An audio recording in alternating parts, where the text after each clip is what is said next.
कुंभ का शाब्दिक अर्थ अक्सर पानी के विषय में या पौराणिक कथाओं में अमरता, अमृत के बारे में बताया जाता है।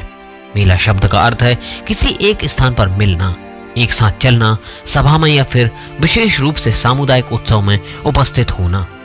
यह शब्द ऋग्वेद और अन्य प्राचीन हिंदू ग्रंथों में भी पाया जाता है। इस प्रकार कुंभ मेले का अर्थ है अमरत्व का मेला। तो बने रहिए वीडियो के एंड तक। कुंभ मेला भारत में आयोजित होने वाला एक विशाल मेला है, जिसमें करोड़ों श्रद्धालु हर 12वें वर्ष में प्रयागराज, हरिद्वार, उज्जैन और नासिक में से किसी एक स्थान पर एकत्र होते हैं और नदी में पवित्र स्नान करते हैं। प्रत्येक 12वें वर्ष के अतिरिक्त प्रयाग में 2 कुंभ पर्वों के बीच 6 वर्ष के अंतराल में अर्ध कुंभ भी होता है। 2013 के बाद 2019 में प्रयागराज में अर्ध कुंभ मेले का आयोजन हुआ था।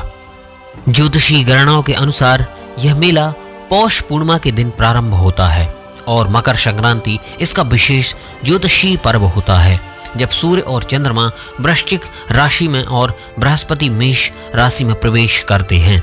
मकर संक्रांति के होने वाले इस योग को कुंभ स्नान योग कहते हैं और इस दिन को विशेष मंगलकारी माना जाता है, क्योंकि ऐसा माना जाता है कि इस दिन पृथ्वी से उच्च लोकों के द्वार इस दिन खुलते हैं और इस प्रकार इस दिन स्नान करने से आत्मा को उच्च लोकों की प्राप्ति सहजता से हो जाती है। यहाँ स्नान करना साक्षात स्वर्ग दर्शन माना जाता है।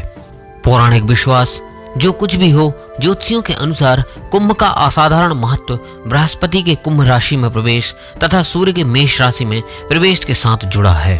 ग्रहों की स्थिति हरिद्वार से बहती गंगा के किनारे पर स्थित हर की पौड़ी स्थान पर गंगा नदी के जल को औषधिकृत करती है तथा उन दिनों यह अमृतमय हो जाती है। यही कारण है कि अपनी अंतरात्मा की शुद्धि हेतु पवित्र स्नान करने वाले लाखों करोड़ों श्रद्धालु यहाँ आते हैं। आध्यात्मिक दृष्टि से अर्धकुंभ के काल में ग्रहों की स्थिति एकाग्रता तथा ध्यान साधना के लिए उत्कृष्ट होती है। हालांकि सभी हिंदू त्योहार समान श्रद्धा और भक्ति के साथ मनाए जाते हैं, पर यहाँ अर्धकुंभ तथा कुंभ मेले के लिए आने वाले पर्यटकों की संख्या सबसे अधिक होती है। कुंभ पर्व के आयोजन को लेकर 2-3 पौराणिक कथाएं प्रचलित हैं, जिनमें से सर्वाधिक मान्य कथा देवदानवों द्वारा समुद्र मंथन से प्राप्त अमृत कुंभ से अमृत बूंदें गिरने को लेकर है। इस कथा के अनुसार महर्षि दुर्वासा के शाप के कारण जब इंद्र और अन्य देवता कमजोर हो गए तो दैत्यों ने देवताओं पर आक्रमण कर उन्हें परास्त कर दिया। तब सब देवता मिलकर भगवान विष्णु के पास गए और उन्हें सारा वृतांत सुनाया। तब भगवान विष्णु ने उन्हें दैत्यों के साथ मिलकर क्षीर सागर का मंथन करके अमृत निकालने की सलाह दी। भगवान विष्णु के ऐसा कहने पर संपूर्ण देवता दैत्यों के साथ संधि करके अमृत निकालने के यत्न में लग गए। अमृत कुंभ के निकलते ही देवताओं के इशारे से इंद्रपुत्र जयंत अमृत कलश को लेकर आकाश में उड़ गया। उसके द्वारा दैत्य गुरु शुक्राचार्य के आदेशानुसार दैत्यों ने अमृत को वापस लेने के लिए जयंत का पीछा किया और घोर परिश्रम के बाद उन्होंने बीच रास्ते में ही जयंत को पकड़ा। तत्पश्चात अमृत कलश पर अधिकार जमाने के लिए देव दानवों में 12 दिन तक अविराम युद्ध होता रहा।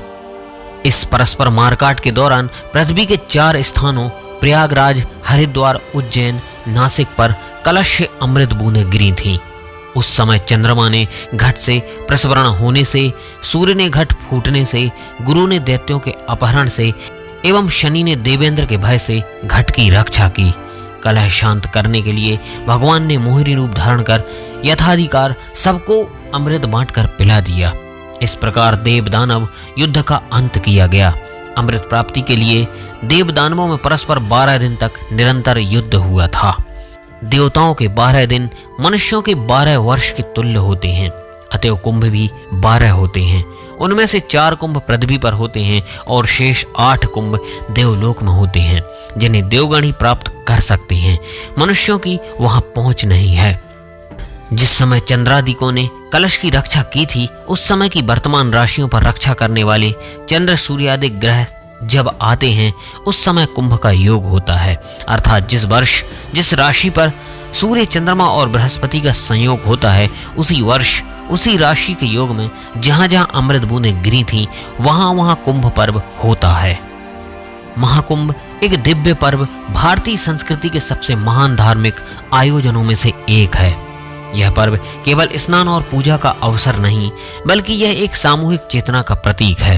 प्रयागराज में आयोजित होने वाले महाकुंभ के दौरान लाखों करोड़ों श्रद्धालु दूर दूर से आते हैं, अपने भीतर की पवित्रता और आस्था के साथ। इस पर्व में केवल धार्मिकता का भाव नहीं होता, बल्कि यह मानवता की एकता, सद्भाव और समर्पण का उत्सव है। साधु संतों की उपस्थिति और भव्य उत्सव के बीच श्रद्धालु अपने पापों का प्रायश्चित करते हैं और नई ऊर्जा के साथ जीवन की ओर बढ़ते हैं। महाकुंभ का अनुभव हर व्यक्ति के लिए अद्वितीय होता है, क्योंकि यहाँ भक्ति, प्रेम और सामूहिकता का अनोखा संगम होता है। यह पर्व हर बार हमें यह याद दिलाता है कि आस्था की शक्ति हमारे जीवन में अद्वितीय बदलाव ला सकती है। दोस्तों, आज के वीडियो में बस इतना ही। जय हिंद।